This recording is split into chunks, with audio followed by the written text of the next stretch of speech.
Gaurkoan hemen Basurtuko ospitalean bildu gara, Aitzol Gogorza presoaren askatasuna eskatzeko.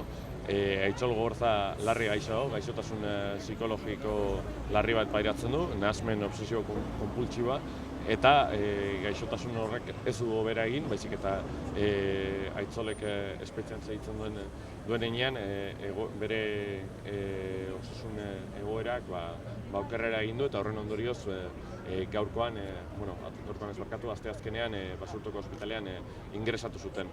Zentzu horretan guk berriz ere nabarmendu nahi dugu, bai Aitzol Gogorzaren askatasun eskaria, bai larri gaixoa duten gainontzeko 12 euskal preso politikoena.